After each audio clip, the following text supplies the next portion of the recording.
ज्या भाजपामुळे आपण आपलं राजकारण चालवलं, ज्या भाजपामुळे आपण आपलं घर भरलं आणि आपण देवेंद्र फडणवीस यांना प्रॉमिस केलं होतं की आपण त्यांच्या आदेशाचे पालन कराल, मात्र तरीही आपण पक्षासोबत विश्वासघात केला, पक्षासोबत गद्दारी केली. 27 वर्ष हे आमदार राहिले काँग्रेसच्या भरोश्यावर आणि काँग्रेस सोडून भाजपमध्ये आले. ही गद्दारी यांनी केली की मी केली? 28 ऑगस्टला शेकडो शेतकरी आपल्या घरासमोर त्यांनी रात्र दिवसाचं आंदोलन केलं. जर त्यांना विचारलं की आपण आमदाराच्या घरासमोर कशाला रात्री झोपले किंवा कशाला आंदोलन केलं, तर ते म्हणाले की त्या संस्थेशी असलेला संबंधित जो ग्रेडर आहे कपिल राणे हा आमदार विनोद अग्रवाल यांच्या जवळचा व्यक्ती आहे आणि आमदार साहेबांनी ते पैसे भेटवून देण्याची जबाबदारी घेतली होती, म्हणून आपण आमदाराच्या घरासमोर रात्री थांबलो किंवा आंदोलन केलं. भाजपमध्ये आपण आपलं तरुणपण घालवलं, घरोघरी भाजप पोहोचवली.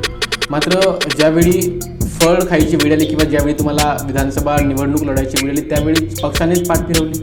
मला भाजपने भरभरून दिलं. काय दिलं मला?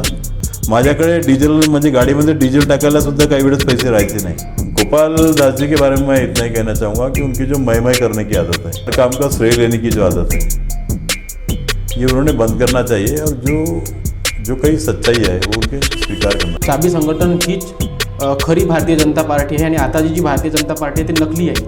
हे शब्द गोपालदासजीच्या तोंडातून म्हणजे बरं वाटत नाही. 2019च्या विधानसभा निवडणुकीमध्ये मला चक्रव्यूहामध्ये अभिमन्यूसारखं पकडलं आणि सगळ्यांनी मारलं, पण त्यावेळी तो अभिमन्यू मरण पावला, पण ह्यावेळी अभिमन्यू मरणार नाही. हा अभिमन्यू पुन्हा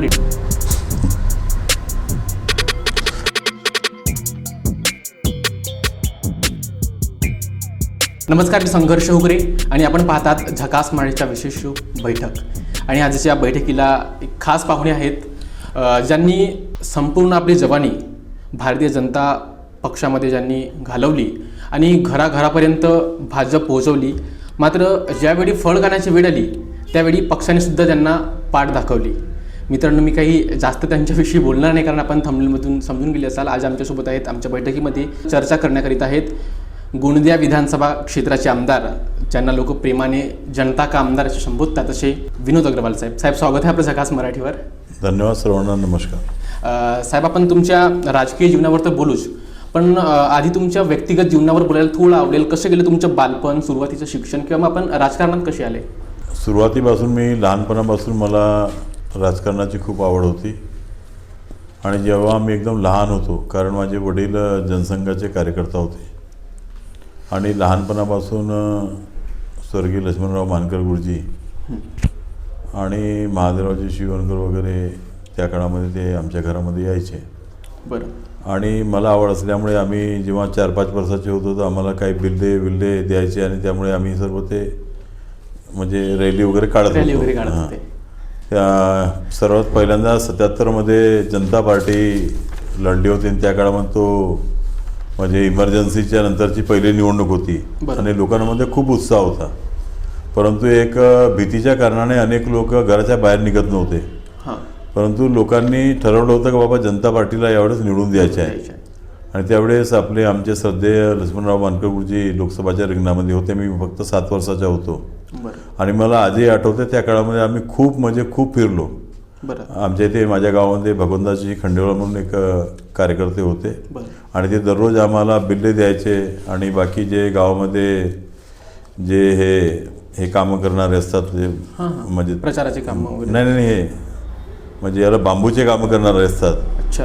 ते लोक आम्हाला काठी वाटी बनवून त्याला चिपकवून आणि सर्व साहित्य आहे ते द्यायचे. आम्ही त्यांच्याकडे गेलो का ते एकही पैसे घ्यायचे नाही. म्हणजे एवढी लोकांमध्ये उत्साह होता आणि ते घेऊन मग संध्याकाळी दररोज फिरायचे, आजूबाजूच्या गावामध्ये फिरायचे. आमचा तो उपक्रम असायचा. आणि 2014मध्ये जेव्हा छत्तीसगडमध्ये आताचा जो छत्तीसगड प्रांत आहे त्या काळामध्ये सुद्धा मी 9व्या वर्गामध्ये होतो, तेव्हा आम्हाला शाळेमधून, कारण मी ज्या शाळेमध्ये शिकलो ते स्वर्गीय लक्ष्मणराव मानकर गुरुजी यांच्या संस्थेची जी शाळा आहे, भभूती संस्थेची आपली ती शाळा आहे. आणि त्यामध्ये लहानपणापासून मी संघाच्या स्वयंसेवकही होतो. आमच्यावर तेच विचार होते. त्या काळामध्ये आम्ही छत्तीसगडमध्ये सुद्धा त्या ठिकाणी 84च्या निवडणुकीमध्ये जेव्हा यांची हत्या झाली आपली इंदिरा गांधीची आणि त्यानंतर कुठेही कार्यकर्ता मिळत होते, त्या काळामध्ये आम्ही त्या ठिकाणी प्रचाराला गेलो होतो. परंतु तेथील अक्षरशः लोकांनी आम्हाला म्हणजे पळवून लावलं. आणि मग 1985मध्ये डॉक्टर खुशाल बोपचे हे गोरेगावमधून विधानसभेमध्ये निवडणुकीमध्ये उभे झाले आणि त्या काळामध्ये त्या काळापासून मी म्हणजे पूर्ण वेळ Active आज म्हणजे politician. ॲक्टिव्हपणाने पक्षामध्ये काम करू लागलो. त्यावेळेस जवळपास मला आठवते आधी 18 किंवा 19 दिवस आम्ही सातत्याने सायकलने पूर्ण प्रवेश केला होता. 18-19 दिवस आम्ही घरी आलो नव्हतो. दिवसभर कुठं जे काही मुरमुऱ्याच्या किंवा पोह्याच्या चिवडा मिळायच्या ते खायच्या आणि रात्री बेसन भात असा आमचा तो प्रवास होता. बरं. आणि त्या काळामध्ये सुद्धा लोकांचा खूप समर्थन होता आणि त्या काळापासून मी सक्रिय रूपाने राजकारणामध्ये आहे. अच्छा, आपण सांगितलं की सुरुवातीपासून आपण भाजप आणि RSSच्या विचारांनी प्रभावित होते. हो. आपण गोंदियाला कसे आले आणि गोंदिया विधानसभा क्षेत्रामध्ये घरोघरी भाजप कसे आपण पोहोचवले? गोंदिया विधानसभेमध्ये माझ्या काही येण्याचा विचार नव्हता, कारण मी लहानपणापासून गोरेगाव तालुक्यामध्ये राजकारण करत होतो. त्यात लहानपणापासून राजकारण करत असताना ती माझी जन्मभूमी होती, कर्मभूमी होती. 2-2, 3-3 वेळा जिल्हा परिषद सदस्य त्या ठिकाणी राहिलो. बरोबर. आणि गोंदिया भंडारा जिल्ह्यामध्ये 2 वेळा सर्वात जास्त मताने निवडून येण्याचा मानसुद्धा मिळाला. बरं. परंतु 2012 जेव्हा 10मध्ये मी जिल्हा परिषदमध्ये शिक्षण विभागाच्या सभापती झालो, उपाध्यक्ष झालो. झाले. आणि त्या काळामध्ये 2012मध्ये इथं नगरपालिकेच्या निवडणुका लागल्या. आणि त्या काळामध्ये पक्षांनी अनेक लोकांना विचारलं असेल, जे काही झालं असेल, बरं. परंतु कोणी जबाबदारी घ्यायला तयार नव्हते. असे पक्षाने मला म्हटलं तर म्हणले तुम्ही नगरपालिकेची जबाबदारी घ्या. आणि 1 महिना पहिले माझ्यावर मग गोंदिया नगरपालिकेची जबाबदारी त्यांनी टाकली. आणि त्या काळामध्ये अक्षरशः लोकांमध्ये मी फिरून काही म्हणजे गोंदिया विधानसभा ही म्हणजे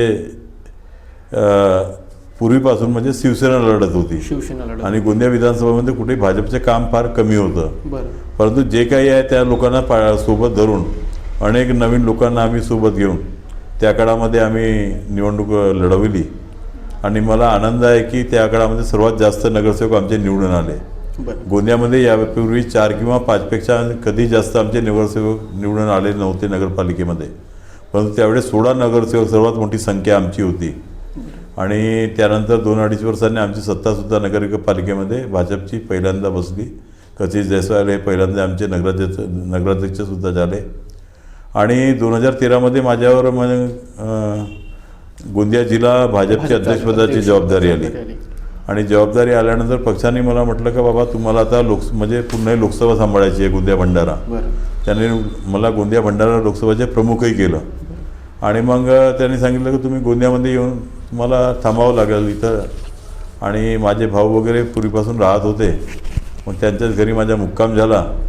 आणि 2014मध्ये युती तुटल्यामुळे मग अनायास मला गोंदिया विधानसभा निवडणूक लढवावी लागली. बरं. आणि त्यामध्ये माझी कोणती तयारी नव्हती. फक्त 1 महिन्यामध्ये जे काही करता येईल 15-20 दिवसामध्ये मी केलं. आमचं तेवढं काम नव्हतं, पण सर्व लोकांना धरून आणि जो माझ्या पूर्वीच्या म्हणजे जिल्हा परिषदेचा कार्यकाळ होता, बाकी सर्व ज्या गोष्टी जमेच्या बाजू होत्या त्या लोकांपर्यंत पोहोचण्याचं काम मी त्या काळामध्ये केलं. आणि मला आनंद आहे की मी 2ऱ्या क्रमांकावर राहिलो. आणि त्या काळामध्ये अनेक प्रकार होते, ते प्रकार मी केले नाही. 9,000 मतांनी माझा पराभव झाला. परंतु ज्या दिवशी पराभव झाला आपली मतांची म्हणजे मतगणना सुरू होती. आणि 10व्या-11व्या राऊंडमध्ये मला वाटलं का आता आपण निवडून येऊ शकत नाही. त्याच वेळेस मी लोकांचे आभारपत्र काढलं. आभारपत्र लिहून त्यांनी मी प्रिंटिंगला दिलं. आणि त्याच दिवशी मी निवडणूक जरी हरलो, परंतु 3 ठिकाणी आम्ही आमचे म्हणजे विधानसभा सदस्य जिंकले होते. तिरोडा, मुरगाव अर्जुनी आणि आमगाव. त्यांच्या रॅलीमध्ये ज्या दिवशी मी निवडणूक हरलो त्याच दिवशी त्यांच्या रॅलीमध्ये मी सामील झालो. आणि अटलजींची एक कविता आहे की क्या जीत में क्या हार में, किंचित नहीं भयभीत में, कर्तव्य पथ पर जो भी मिला ये भी सही वो भी सही. आणि मग निवडणुकीमध्ये जसे आपण जिंकतो आणि ते स्वीकार करतो, तेव्हा आपण निवडणूक हरल्यानंतर ती सुद्धा आपण स्वीकार केली पाहिजे. आणि त्यामध्ये जरी अनेक फॅक्टर असले, परंतु ते फॅक्टर आपण साध्य करू शकलो नाही तर ते आपलीच कमतरता आपण समजली पाहिजे. आणि मी लोकांना लिहिलं की पाहिजे कुठंतरी माझी चूक झाली आहे, माझ्या म्हणजे कमतरता आहे. परंतु ही 5 वर्ष मी लोकांची सेवा करण्याची मी व्रत घेतला. कारण जे जिंकले होते त्यांनाही फक्त 31% मतं मिळाली होती आणि मलाही 25-26% मतं मिळाली होती. आणि 9,000चा फरक होता. ते काही 51% मतं घेऊन जिंकले नव्हते, मतांचे विभाजन झाले होते. आणि मग जरी 2ऱ्या क्रमांकाचे मतं लोकांनी आपल्याला दिले आहेत तर त्यांचा काहीतरी कर्ज आपल्यावर आहे. या भावनेने मी अखंड 5 वर्ष लोकांची सेवा केली. आणि त्याची फलश्रुती अशी होती की 19मध्ये मी अपक्ष असतानासुद्धा या गोंदिया विधानसभेतील जनतेने मला भरभरून प्रेम दिलं आणि गोंदिया जिल्ह्यातील जनतेनेसुद्धा भरभरून प्रेम दिलं. मला आठवतं आहे की 2014मध्ये आणि 2019मध्ये आपल्या गोंदिया जिल्ह्यातील अनेक कार्यकर्ते, अनेक लोक ज्यांच्या येथील संपर्क होता ते कोणत्याही पक्षाचे असो, बरं, त्यांनी आपल्या नातेवाईक असतील, मित्र असतील, त्यांना फोन केला, स्वतः इथे आले, ते फिरले बरं, की मी निवडणूक जिंकली पाहिजे म्हणून. बरं. आणि अशा सर्वांच्या सहकार्याने निश्चित रूपानं 2019मध्ये मी निवडणूक जिंकलो. 2014मध्ये सुद्धा अनेक लोकांनी मेहनत घेतली होती आणि त्यांनी गोंदियाच्या लोकांना समजावण्याचा प्रयत्न केला होता. परंतु मी तुम्हाला पहिले सांगलं की राजकारणामध्ये किंवा निवडणुकीमध्ये अनेक जे भाग असतात ते भाग माझ्या मनाला पटत नव्हते, ते मी करू शकलो नाही. बरं. आणि म्हणून त्या काळामध्ये आपण यशस्वी होऊ शकलो नाही. पण साहेब, परंतु 2019मध्ये आपल्याला ही संधी मिळाली. पण ज्या भाजपमध्ये आपण आपलं तरुणपण घालवलं, घरोघरी भाजप पोहोचवली, मात्र ज्यावेळी फळ खायची वेळ आली किंवा ज्यावेळी तुम्हाला विधानसभा निवडणूक लढायची वेळ आली त्यावेळी पक्षानेच पाठ फिरवली. आता असं असतं की याबद्दल मी काही कमेंट्स करू इच्छित नाही, परंतु मी निश्चय केला होता की बाबा आपण 5 वर्ष लोकांची सेवा केली आहे. बरं. आणि सेवा केल्यानंतर आपण अन्याय करणाऱ्यापेक्षा अन्याय सहन करणारा जास्त गुन्हेगार असतो, असे डॉक्टर बाबासाहेब आंबेडकरांची मन आहे. आणि म्हणून आपण विचार केला की बाबा आपण काही दुसऱ्या पक्षामध्ये जात नाही आहोत. बरं. आपण आपली विचारधारा किंवा आपले काही विचार सोडले नाही आहेत. आणि म्हणून लोकांच्या, कार्यकर्त्यांचा सर्वांचा आग्रह होता की आपण ही निवडणूक लढली पाहिजे. आणि म्हणून मी ती निवडणूक लढलोय आणि ते याच्यामध्ये यशही आलं. बरं. पक्षाने तर तिकीट आपल्याला दिली नाही. हो. मग अपक्ष लढण्याचा निर्णय कसा घेतला किंवा कोण कोण आपल्या पाठीशी होते ज्यामुळे आपली इच्छा झाली की अपक्ष लढण्याची, आणि आमचे सर्व कार्यकर्ता पाठीशी होते. भाजपचे सर्व कार्यकर्ता पाठीशी होते, जनता पाठीशी होती. आणि सर्व लोकांनी तुम्हाला मी सांगतो 2017पासूनच मला सर्व लोक म्हणायचे, अनेक लोकांनी माझ्यासोबत प्रवेश केला होता आणि त्यांची एकच इच्छा होती, भाऊ तुम्हाला कोणत्या परिस्थितीने विधानसभा निवडणूक लढवायची आहे. बरं. आणि 1 महिन्यापासून 2 महिन्यापासून असा जो वातावरण तयार झाला होता, बरं, त्या वातावरणामध्ये असे संकेत मिळू लागले होते की भाई आपल्याला तिकीट मिळणार नाही. आणि हे संकेत कार्यकर्त्यांना सुद्धा मिळत होते. बरं. आणि कार्यकर्त्यांना सुद्धा अनेक प्रकारच्या बैठका घेतल्या, मोठे मोठे मेळावे घेतले स्वतःहून. अनेक मेळाव्यामध्ये मी सुद्धा नव्हतो, परंतु त्यांनी निश्चय केला की बाबा तुम्हाला निवडणूक लढवावी लागेल. आणि म्हणून जे कार्यकर्त्यांचा आग्रह होता, जनतेचा आग्रह होता, त्यामुळे ते निवडणूक मला लढवावी लागली. पण आपण अपक्ष लढले. मात्र जिल्हा परिषदेच्या प्रचारादरम्यान देवेंद्र फडणवीस साहेब 18 डिसेंबर 2021ला गोंदियाला आले होते आणि रावणवाडीमध्ये तो कार्यक्रम झाला प्रचाराचा.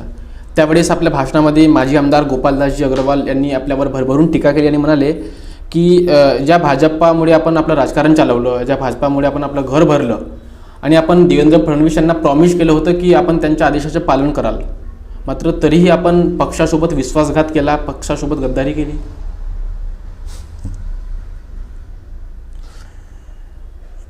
हे शब्द गोपालदासजीच्या तोंडातून बरं वाटत नाही.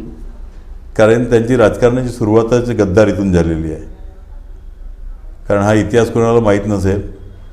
कारण पहिल्यांदा जे MLC झाले ते विधानपरिषद सदस्य झाले, त्या काळामध्ये अधिकृत जे तिकीट आहे त्या काळामध्ये केशवराव पारधी यांना अधिकृत काँग्रेसचे तिकीट मिळालं होतं. बरं.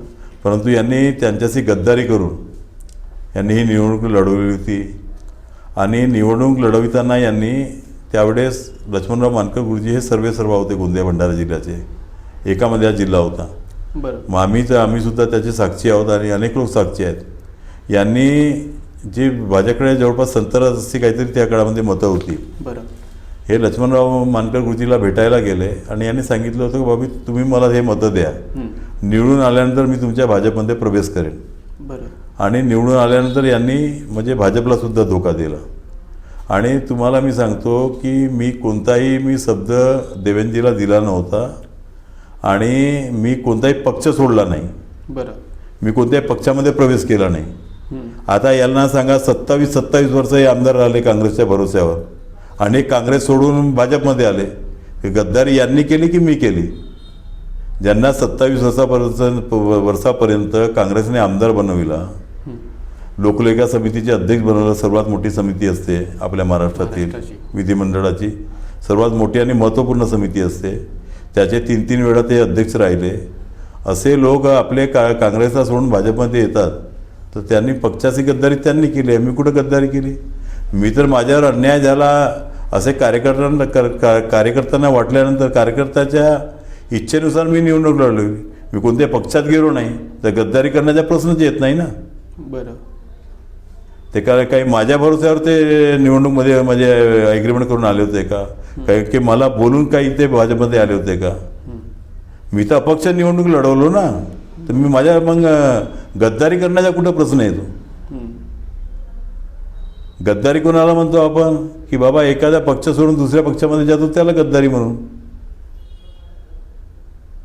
मी काय त्यांच्यासोबत विश्वासघात होऊन गेला?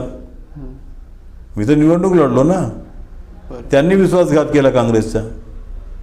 ऐनवेळी त्यांना तिकीट जाहीर झाल्यानंतर त्यांनी काय काँग्रेसचे तिकीट सोडून भाजपमध्ये आणून त्यांनी तिकीट घेतली. पण आणि मला भाजपने भरभरून दिलं. काय दिलं मला? आम्ही भाजपमध्ये कधीही कोणत्याही अपेक्षेने कधी काम केलं नाही आणि भाजपची विचारसरणीसुद्धा नाही. भाजपमध्ये काम करताना एका विचाराकरता आम्ही कामं केलं आणि तो विचार होता अंत्योदयचा.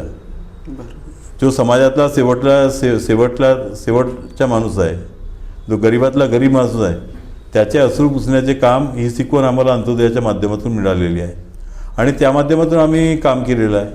माझ्या जिल्हा परिषदेचा जो कार्यकाळ होता, तुम्ही कोणालाही विचारा, त्या काळामध्ये एकही पैशाचा भ्रष्टाचार न करता एकही पैशाचा भ्रष्टाचार न करता लोकांना सेवा देण्याचं काम मी केलेलं आहे.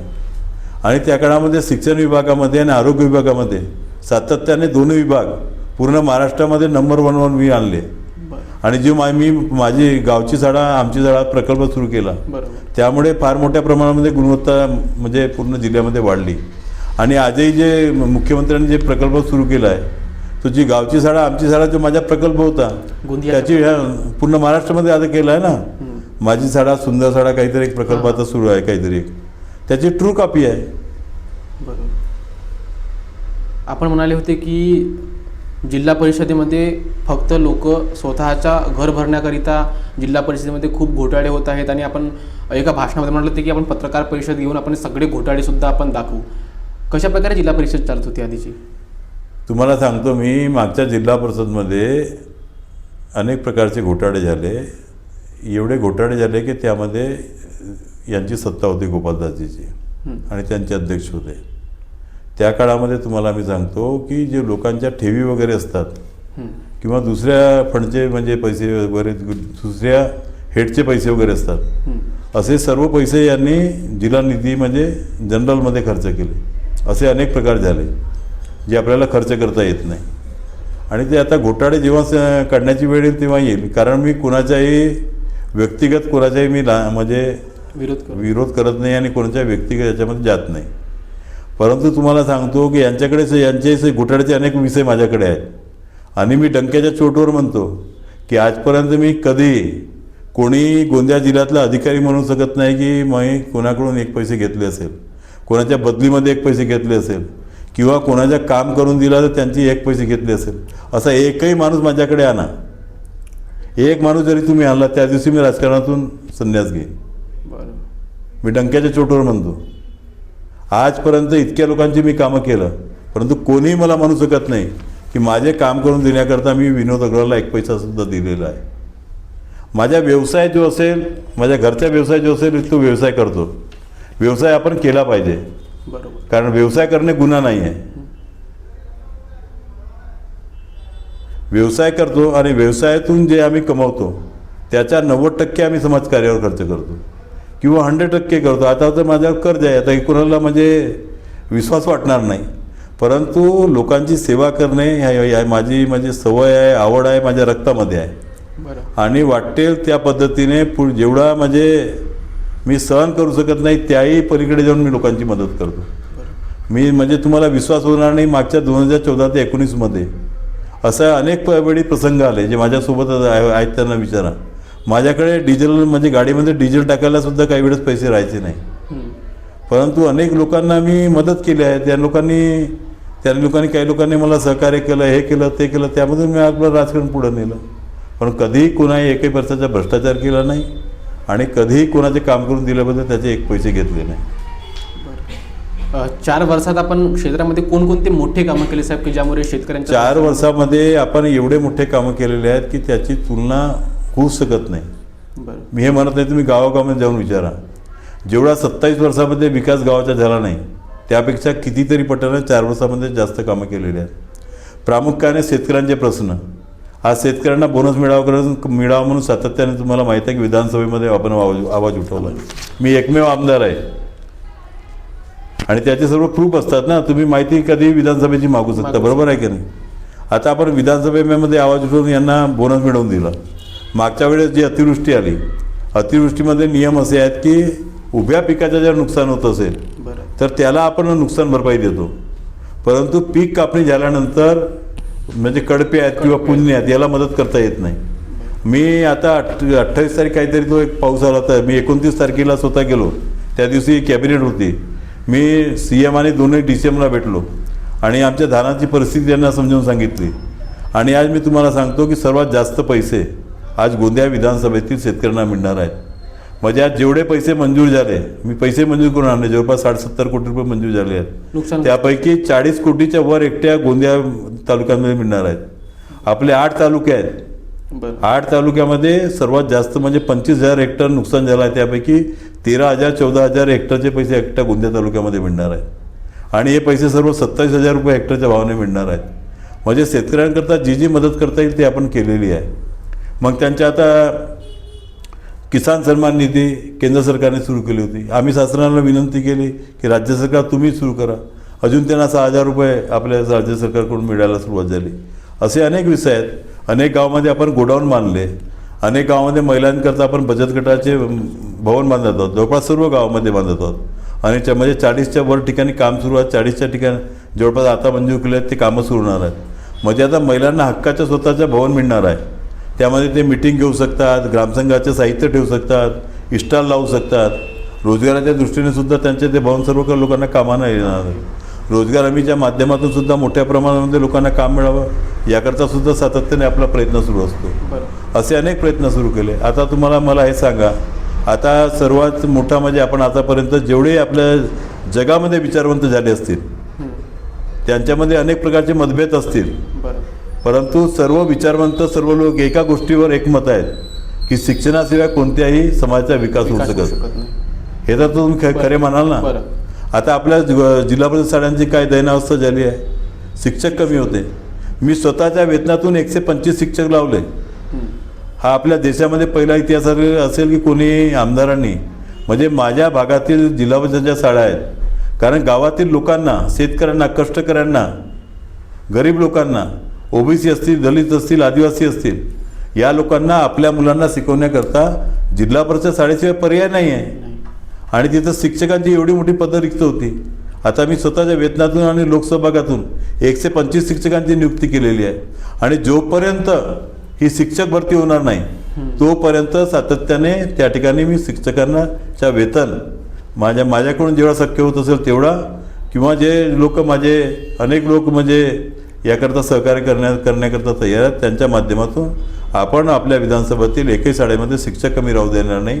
याचा मी स्वतः हा संज्ञान घेतलेला आहे आणि याची मी जबाबदारी घेतली आहे. आपण म्हटलं की आपण शेतकऱ्यांना बोनससाठी किंवा त्यांच्या नुकसानग्रस्त पैसे भेटायला पाहिजे याकरिता आपण धावपळ केली. मात्र साहेब 28 ऑगस्ट 2023ला गोंदिया तालुक्यातील चुटिया येथील श्रीराम अभिनव धान सोसायटीचा एक घोटाळा झाला आणि त्यातील 28 ऑगस्टला शेकडो शेतकरी आपल्या घरासमोर त्यांनी रात्र दिवसाचं आंदोलन केलं. जर त्यांना विचारलं की आपण आमदाराच्या घरासमोर कशाला रात्री झोपले किंवा कशाला आंदोलन केलं, तर ते म्हणाले की त्या संस्थेशी असलेला संबंधित जो ग्रेडर आहे कपिल राणे हा आमदार विनोद अग्रवाल यांच्या जवळचा व्यक्ती आहे आणि आमदार साहेबांनी ते पैसे भेटवून देण्याची जबाबदारी घेतली होती, म्हणून आपण आमदाराच्या घरासमोर रात्री थांबलो किंवा आंदोलन केलं. मी तुम्हाला यापूर्वी सांगितलं आहे की जो कपिल राणे आहे तो आमचा कार्यकर्ता आहे. आता कार्यकर्ता कुणी आमचा असेल आणि जर तो समजा गैरव्यवहार करत असेल त्याला आम्ही संरक्षण दिलं नाही. उलट त्याची मी तक्रार केली, तुम्हाला सांगतो. आणि त्यांना कोणी संरक्षण दिलं हे सांगण्याची गरज नाही. आज अनेक असे पक्षाचे लोक आहेत, एका पक्षाच्या म्हणजे अध्यक्ष आहे एक माणूस, त्यांनी त्याला पूर्ण संरक्षण दिलं. परंतु मी शेतकऱ्यांना सांगितलं होतं का बाबा तुमचे जेवढे लोकांचे बिलिंग झाले आहेत तेवढे लोकांचे तुम्हाला पैसे मिळवून देईल, आणि ते पैसे मिळवूनही दिले. बरं. सर्व लोकांना पैसे मिळाले. आता अजूनही तुम्हाला सांगतो की आजही असे अनेक शेतकरी आहेत, जवळपास जी मला माहिती आहे की आजही जवळपास 90 लाख रुपये शेतकऱ्यांचे ज्यांनी तिथं धान विकलं परंतु त्यांना पैसे मिळाले नाही. पक्का बिल त्यांना भेटलं नव्हतं. हां, पक्का बिल मिळालं नव्हतं. म्हणजे जवळपास ही म्हणजे 1.5-2 कोटी रुपयाची म्हणजे हे सर्व रक्कम होती. आता त्यांनी सातत्याने आम्ही पाठपुरावा करता जवळपास त्यांनी काही पैसे दिले आहेत.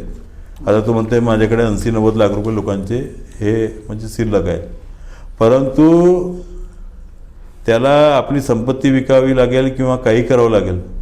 या सर्व जे शेतकरी आहेत त्यांच्यासोबत मी आहे. कसं असते तुम्हाला मी एक गोष्ट सांगतो, काही गोष्ट रेकॉर्डवर राहिली तर त्याला आपला तो पुरावा असतो. बरोबर आहे का नाही? तुम्ही आता पत्रकार, तुम्हाला माहीत आहे, ज्यांच्या पुरावा होता, ज्यांच्या बिलिंग होतं त्यांना आपण पैसे मिळवून दिले ना. ज्यांच्याकडे पुरावा होता, बिलिंग होतं, त्यांना पैसे मिळवून दिले. पण अशा प्रकारे घोटाळे व्हायला नको, किंवा शेतकरी कोणकोणत्या गोष्टींपासून सतर्क व्हायला पाहिजे की त्यांनी कोणत्या. मी सातत्याने लोकांना सांगतो की आपण जेव्हा धान खरेदी सेंटरमध्ये धान विकायला जातो, धान सेंटरमध्ये धान विकायला गेल्यानंतर शेतकऱ्यांनी आपले बिल घेतलं पाहिजे. बरोबर आहे का नाही? आता तुम्हाला सांगतो मी, अशी जी घटना, एक आपला ग्रेडर होता तेडवाचा, तो राहणार आहे तेडवा, आणि हे गिरोलाच्या आजूबाजूच्या लोकांच्या गिरोलामध्ये सेंट्रल कृषक संस्थाचं म्हणजे गोडाऊन आहे. बरं. आता त्या गोडाऊनमध्ये म्हणजे जो ग्रेडर होता त्या ग्रेडरला ID मिळाली नाही. तरी पण लोकांना असं वाटलं का बाबा हा ग्रेडर आहे, लोकांनी धान तिथं नेऊन विकलं. जवळपास ते 53 लाख रुपयाचे धान होतं. बरं. आता 53 लाख रुपयाचे धान त्यांनी दिलं, पण त्यांची कोणतीही बिलिंग झाली नव्हती. परंतु अनेक लोकांच्या सहकार्याने त्याच्यावर जे काही आपल्याला करता येईल दबाव टाकून सर्व काही करून पूर्ण लोकांचे 100% पैसे आम्ही मिळवून दिले. मी म्हणण्यापेक्षा त्यामध्ये अनेक त्यांचं सहकार्य आहे. म्हणजे आमचे ते गोविंदभाऊ तुरकर आहेत, स्वतः त्या जे शेतकरी आहेत त्यांनीसुद्धा सहकार्य केलं, जे सेंट्रल कृषक संस्था आहे त्यांनी सहकार्य केलं. मी सुद्धा त्यामध्ये आपले 5-5.5 लाख रुपये 6 लाख रुपये काहीतरी टाकले. परंतु माझ्या येथील एकही शेतकरी म्हणजे गरीब माणूस हा कुठेही त्याच्या नुकसान होता कामा नये, ही माझी तळमळ असते. आणि म्हणून त्या ठिकाणी त्या सर्व लोकांना आपण पैसे मिळवून दिले. आता संपूर्ण महाराष्ट्रभर मराठा समाज विरुद्ध OBC समाज असा आता वाद छिडला आहे. छगन भुजबळ म्हणत आहेत आणि संपूर्ण OBC समाज म्हणत आहे की मराठ्यांना आरक्षण द्या, पण आमच्या OBC समाजातून देऊ नका. आपले ह्या मराठा आणि OBC समाजाचा वाद याच्यावर काय मत आहेत आपले?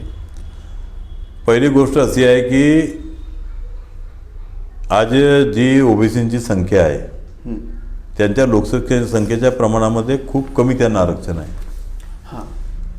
आणि म्हणून जर मराठा समाजाला आरक्षण द्यायचं असेल तर सरकारने एक वेगळं आरक्षण दिलं पाहिजे. OBCच्या माध्यमातून त्यांना जर आरक्षण देत असतील तर ही गोष्ट आम्ही सहन करणार नाही, तुम्हाला सांगतो मी. कारण आजच OBCची जेवढी संख्या आहे, आपण आपला जेव्हा आपला जिल्हा म्हणतो, किंवा मी आता पूर्ण देशाकडे जात नाही, जेवढं मला समजते, किंवा आपला पूर्व विदर्भ बरोबर आहे की नाही, या भागामध्ये जवळपास 60%च्या वर OBC आहेत. आणि फक्त त्यांना आपण 19% आरक्षण देतो. आणि याच्यामध्ये जर मराठा आले तर यांना म्हणजे कोणताही म्हणजे लाभ मिळणार नाही. आणि म्हणून जर मराठ्यांना आरक्षण द्यायचे असेल तर सरकारने वेगळा विचार केला पाहिजे. आणि याच्याही पलीकडे जाऊन मी सांगतो की आज मराठ्यांकरता बाकी समाजाला वेठीस धरणं हे चुकीचं आहे.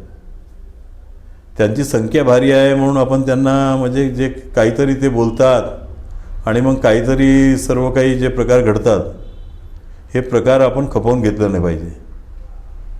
आणि मी तर म्हणतो की याच्या पुढे जाऊन OBC समाज असतील किंवा सर्व लोक असतील, या सर्व गोष्टीचा निश्चितपणे आपण विरोध केला पाहिजे.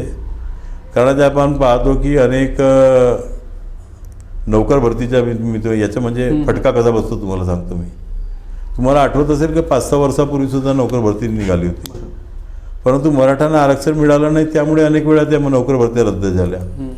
आजही आपण पाहतो की अनेक नोकर भरत्या निघत आहेत, परंतु मराठ्यांना आरक्षण मिळण्याकरता सुद्धा अनेक लोक म्हणजे ते नोकर भरतीमध्ये विलंब कसा करता येईल, त्यामध्ये अडथळे कसे आणता येईल, हे सर्व प्रकार सुरू आहेत. बरोबर. आणि म्हणून हे सर्व प्रकार थांबवण्याकरता सर्व लोकांनी एकजुटीने याचा कुठेतरी विरोध केला पाहिजे. कारण याचा फटका एक सर्वसामान्य माणसाला बसत आहे. आज नोकर भरती, आज शिक्षक भरती झाली नाही. आज शिक्षक भरती नाही झाल्यामुळे आपल्याच जिल्ह्यात मी म्हणतो, मी पुढे जात नाही. आज किती मुलांच्या शक्तीने नुकसान होत आहे. आता मी पुढाकार घेतला, माझ्या जिल्हाभर शाळेमध्ये शिक्षक दिलं तो भाग वेगळा, परंतु आज जिल्ह्यामध्ये 1000च्या वर शिक्षक आपले म्हणजे जागा रिक्त आहेत आणि दर दिवशी लोक रिटायर होत आहेत. बरोबर. शिक्षक भरतीच होत नाही. आपण जसं ओबीसी समाजाला शैक्षणिक क्षेत्रामध्ये आरक्षण भेटायला पाहिजे, त्यांना सामाजिक क्षेत्रामध्ये आरक्षण भेटलं पाहिजे, पण राजकीय क्षेत्रामध्ये सुद्धा ओबीसी समाजाला आरक्षण भेटायला पाहिजे. असं राजकीय क्षेत्रामध्ये आरक्षण त्यांना आपल्या जिल्हा परिषद, पंचायत समिती किंवा स्थानिक स्वराज्य संस्थांमध्ये मिळतो. परंतु आता सरकारने ओबीसी समाजाला लोकसभा आणि आपली विधानसभा आहे त्यामध्ये सुद्धा त्यांना आरक्षण दिलं पाहिजे. कारण त्यांना आता आपण ओबीसी आयोग गठन केलेलं आहे. आतापर्यंत ओबीसी आयोग नव्हता आणि म्हणून ओबीसी आयोगच्या शिफारसी या सर्व स्वीकार करून ज्या प्रमाणामध्ये आपण जसे SCला आरक्षण देतो, आदिवासींना आरक्षण देतो लोकसभेमध्ये आणि विधानसभेमध्ये, त्याप्रमाणे ओबीसींना सुद्धा विधानसभेमध्ये, लोकसभेमध्ये आरक्षण मिळालं पाहिजे. इथली जर एकदा आपण आपल्या भाषणामध्ये आपण म्हटलं की चाबी संघटन हीच खरी भारतीय जनता पार्टी आहे आणि आता जी भारतीय जनता पार्टी आहे ती नकली आहे. आता हे प्रश्न लोकांना विचारा, लोक सांगतील काय आहे आणि काय नाही. नाही, पण असं कसे म्हटलं आपण की चाबीच खरी भाजपा आहे, म्हणजे काय उद्देश होता त्याचे? मैंने क्या बोला, इसका उत्तर जनता देती है ना. जनता ने जब जब समय आया तब तब, चाहे आपको बता रहा हूँ 2019 के मेरे विधानसभा के चुनाव के बाद में, बरोबर, जनता ने हमारे कामों को, हमारे किए गए कार्य को, हमारे संगठन को पार्टी ने, सभी जनता ने स्वीकार किया है. 2019 के बाद में जितने भी ग्राम पंचायत के चुनाव हुए हो, जिला परिषद के चुनाव हुए, पंचायत समिति के चुनाव हुए, APMC के चुनाव हुए हो, इसमें सभी में जनता ने हमको सहकार्य किया है. आज पंचायत समिति में हमारा सभापति है, APMC में हमारा सभापति है. आज 84-86 ग्राम पंचायत अपने विधानसभा में आती है, उसमें करीब करीब 50 जगहों में हमारे सरपंच, उप सरपंच है. इसका मतलब जनता ने हमको कॉल दे रही है. अब लोग तो क्या अपने अपने हिसाब से अपनी अपनी बातें रखने का काम करते हैं, वो उनका अधिकार है, उन्हें रखना चाहिए, वो अपनी अपनी बातें बोलना चाहिए. और टीका करने वाले टीका करते रहते हैं. आपको बता रहा हूँ, टीका करना सहज है, काम करना बहुत कठिन है. जनता काम करने वालों को पसंद करती है. चाहे कि मैं किसी को भावनात्मक मुद्दे लेकर के जाऊंगा या किसी के ऊपर मैं आरोप लगा करके जाऊंगा, ये सब बातें जनता सहन नहीं करती. जनता के आईने में जनता को सब दिखता है और आखिरी में जनता अपने मतदान के माध्यम से उसका रिजल्ट देती है. बरोबर. आखिर जनता ने रिजल्ट देना चाहिए ना. कौन क्या बोल रहा है और क्या नहीं कर रहा है, उनकी पावती थोड़ी मेरे को लेना है. मेरे को जनता की पावती लेना है. मैं अच्छा हूँ, बुरा हूँ, मैंने काम किया नहीं किया, इसकी पावती आने वाले समय में जनता देंगे. 2021 जिल्हा परिषदेच्या निवडणुका झाल्या, त्याच्यामध्ये आपण एका भाषणात म्हणालं की आपण 2019ला आपण मोठ्या राक्षसाला संपवलं, आता त्याच्या पिल्लांना संपवायचं आहे. आणि एकदा ज्यावेळेस फडणवीस साहेब आले होते त्यावेळेस ते म्हणाले, गोपालजी अग्रवाल, की 2019च्या विधानसभा निवडणुकीमध्ये मला चक्रव्यूहामध्ये अभिमन्यूसारखं पकडलं आणि सगळ्यांनी मारलं, पण त्यावेळी तो अभिमन्यू मरण पावला, पण ह्यावेळी अभिमन्यू मरणार नाही, हा अभिमन्यू पुन्हा रिटर्न येईल. अब वो कैसे वापस आएंगे, क्या आएंगे? त्यांनी स्वतःला अभिमन्यूची उपमा दिली आणि आपण राक्षसाची उपमा दिली. उनके उपमा देने से मेरे को बताइए, वो एक कहावत है, काय है, कावड़्याच्या सापानं काही गाय मरत नाही. उनके उपमा देने से क्या होता है, जनता ने बोलना चाहिए ना. कैसा है कि अब वो अंतिम समय है उनका, और जब दीपक बुझता है ना तो फड़फड़ाता है, ऐसे वो फड़फड़ा रहे. अगर एक वाक्य में अगर मैं उत्तर दूँ तो अब कैसा है कि उनकी झटपटाहट है. देखो, ये जो कोई भी चुनाव है, वो चुनाव को या इस क्षेत्र को अपनी जागीर समझती है. हमारी जागीर नहीं है. जैसे जन्मे हुए व्यक्ति का मृत्यु निश्चित है, ये अटल सत्य है दुनिया में, वैसे हर लोक प्रतिनिधि को 5 साल के बाद में जनता के सामने भी जाना है. इसका हमने भान रखना चाहिए. ये गोंदिया विधानसभा में मैं चुन करके आया तो मेरी जागीर नहीं है. चुनाव के मैदान में जनता फैसला करती है और जनता ने जो फैसला किया उसका स्वीकार करना चाहिए. 2014 में जनता ने फैसला किया, हमने उसका स्वीकार किया. 2019 में फैसला किया, उसका भी स्वीकार किया. जो हमको जवाबदारी दी उसका हमने ईमानदारी से पालन करने का कार्य किया। अब आने वाले समय में जो भी जनता हमको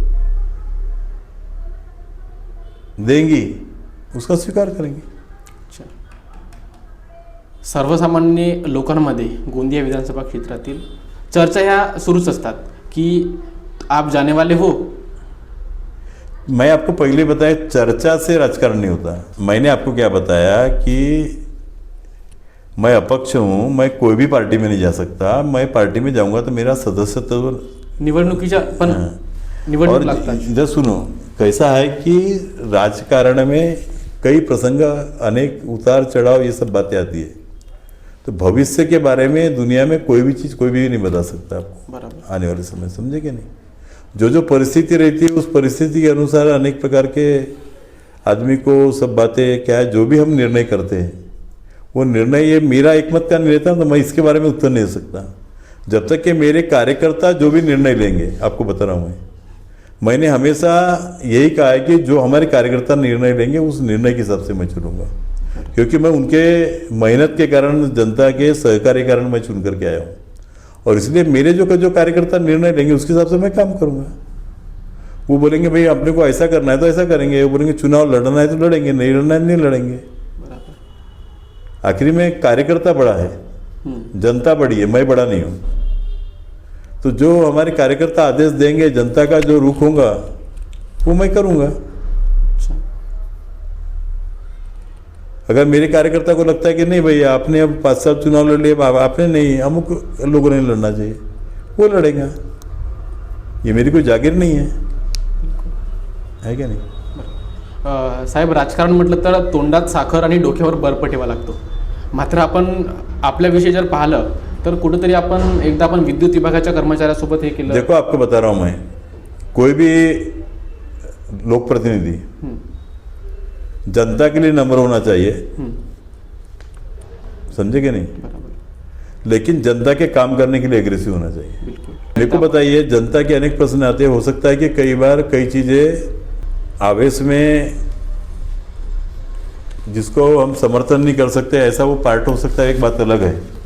लेकिन आज तक कि मेरा राजकीय आप जीवन देखोगे तो मैं 3 बार जेल में गया हूँ, हमेशा जनता के लिए गया हूँ। मैं बालपन से संघर्ष करते आया हूँ, अनेक मोर्चे निकाला हूँ, ये किया हूँ। आपको जब एक आध बार फुर्सत से मिलेंगे तो बहुत सारी बातें बताऊंगा। हम जनता के लिए नम्र है, बराबर कि नहीं, उनके लिए हम उत्तरदायित्व है। लेकिन जनता के प्रश्न अगर छूटते नहीं तो उसके लिए तो मेरे को एग्रेसिव होना पड़ेगा ना, क्योंकि मेरे को जनता ने जो चुन के दिया, उनके काम करने के लिए चुन के दिया है ना, उनके ऊपर अन्याय होने के लिए थोड़ी चुन करके दिया है। अगर कोई भी व्यक्ति, कोई भी अधिकारी अगर जनता के ऊपर मैं अन्याय करता हूँ, उसके काम नहीं करता हूँ, तो ये मैं कैसे सहन करूँगा, आप मुझे बताइए। और ये मैं सहन करने वाला भी नहीं हूँ, चाहे इसके लिए मुझे जो भी सजा भुगतना पड़ेगा मैं सजा भुगतूंगा। आज तक जितने भी मैंने कदम उठाया है वो जनता के लिए उठाया, मेरे व्यक्तिगत जीवन के लिए या मेरे व्यक्तिगत स्वार्थ के लिए मैंने कभी भी किसी को भी गलत शब्द या गलत एग्रेसिव होकर के बात नहीं की है। मैंने जो भी बात की है वो जनता के हित के लिए की है, जनता के कामों के लिए की है। और जनता के कामों के लिए एग्रेसिव रहना मैं अपना कर्तव्य समझता हूँ। लेकिन आपको एक बात बता देना चाहता हूँ, मैं राजकारण में कोई भी जात का हो, कोई भी धर्म का हो, कोई भी पंथ का हो, कोई भी विचारधारा का हो, कोई भी पार्टी का हो, चाहे जिसने मुझे वोट दिया हो या ना दिया हो, ऐसे सब लोगों के काम करना, सबको साथ में लेके चलना, ये मैं अपना कर्तव्य समझता हूँ। और मेरा जो 35 साल का जो यानी आज तो मैं समझो 85 से 39 साल के राजकीय जीवन में, अगर आपको पूरे गोंदिया जिले में एक भी व्यक्ति ऐसा मिल जाएगा कि भैया मैं विनोद अग्रवाल जी के साथ का नहीं था या उनके पार्टी का नहीं था इसलिए विनोद भैया ने मेरा काम नहीं किए या वो पक्ष देख करके काम करते, ऐसा एक भी व्यक्ति मेरे को ला करके दिखाना। मेरा विरोधी भी होगा, मेरे पास में आता हूँ तो उसका मैं काम करता हूँ, क्योंकि पक्ष ये सब बातें ये वैचारिक लड़ाई है, ये हमारी कोई व्यक्तिगत लड़ाई नहीं है, बराबर है क्या नहीं। हर लोग अपने अपने हिसाब से, लोगों को अपने अधिकार से जीने का अधिकार है, अपने अपने विचारधारा से अपने अपने पार्टी का काम करने का अधिकार है, बराबर है क्या नहीं। लेकिन चुन के आने के बाद में मेरा दायित्व बनता है कि मैंने सबके काम करना चाहिए और उसी हिसाब से मैं काम करता हूँ। विजन काय आहे आपलं गोंदिया विधानसभेविषयी? काय विजन है कि कशा प्रकारे आपल्याला present विजन करायचं? बहुत है। कैसा है कि विजन के लिए बहुत सारे काम, जैसे भी हमने पीने के पानी की हमारे गोंदिया शहर में हम योजना ला रहे हैं। स्वच्छता गृह सुद्धा गोंदिया स्वच्छता, शहरामध्ये उसके बाद में जो डंपिंग यार्ड है उसका लिए बहुत जम के स्वच्छता के ऊपर में विषय चालू है। अभी जो मल निस्तारण का जो प्रकल्प बचा हुआ है उसके ऊपर भी ये सब चीज़ें अंतिम मंजूरी के ऊपर में है। डांगोरली का बैरेज बना रहा है, ये सब पूरे काम मेरे अंतिम मंजूरी के लिए पड़े। बहुत जल्दी 1 महीने में इन सब विषयों के ऊपर में रिजल्ट मिलने वाला है।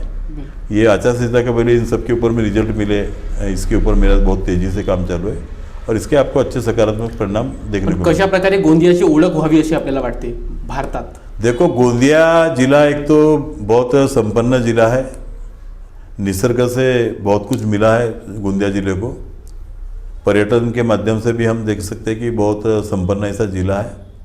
सबसे बड़ी बात है, एक बात का दुख मेरे को हमेशा होता है कि आज जो सबसे बड़ी कमी मुझे लगती है, जिसको हम भी दूर नहीं कर पाते, हमारे यहाँ रोजगार की बहुत बड़ी कमतरता है। आज जब मैं ऐसे अनेक युवक जो पढ़े लिखे हैं बेचारे, उनमें क्षमता है काम करने की, लेकिन रोजगार न मिलने के कारण कई गलत मार्ग पे लग जाते हैं, दिन भर पांटेल पे बैठे रहते, ये करते हैं। जब ये दृश्य हम देखते हैं तो उस समय आदमी को बहुत ही दुख होता है। आज भी ऐसे अनेक गरीब लोग हैं कि उनके ऊपर में जब अनेक प्रकार के संकट आते हैं, वो संकट की घड़ी में जब उनकी व्यथा और ये सब बातें देख के, आज भी हम 75 साल हमारे आज़ादी को हो गए, बिल्कुल, लेकिन आज अनेक लोग पैसे के अभाव में उपचार नहीं न कराने के कारण मर जाते हैं। कई लोग रोजगार न मिलने के कारण अपना भरण पोषण नहीं कर पाते, अपने परिवार का पालन नहीं कर पाते। आज ऐसे बहुत स्किल्ड वाले गरीब लड़के हैं। कुछ भी नहीं अभी तो बहुत कुछ सरकारी सिस्टम में थोड़ी सुधारना हुई है, नहीं तो आपको पहले की ये सब व्यथा मालूम थी कि जिसके पास में पैसा था उन पैसे के माध्यम से रोजगार प्राप्त कर लेते थे, सरकारी नौकरी प्राप्त कर लेते थे, खाजगी संस्थाओं की नौकरी प्राप्त कर लेते थे। और गरीब बच्चा होशियार रहने के बाद भी उसको बेचारे को बहुत पीछे बैठना पड़ता है। ये जो एक बात है, ये मेरे दिमाग में हमेशा जो बता रहा हूँ, मेरे को जो सबसे बड़ी बात लगती है, क्योंकि आज जो युवा है काय करता येईल उसको कहीं आपल्या ना- क्षेत्रात की हे सगळी समस्या दूर होईल? कोणता असा इसके प्रोजेक्ट लिए- विचार केला? देखो, प्रोजेक्ट लाने के बाद भी क्या होता है कि आजकल प्रोजेक्ट में इतनी एडवांस मशीनरी, सब इतना डिजिटल, इतना कंप्यूटराइज हो गया है कि बड़े बड़े प्रोजेक्ट में भी अपन रोजगार नहीं दे पा रहे।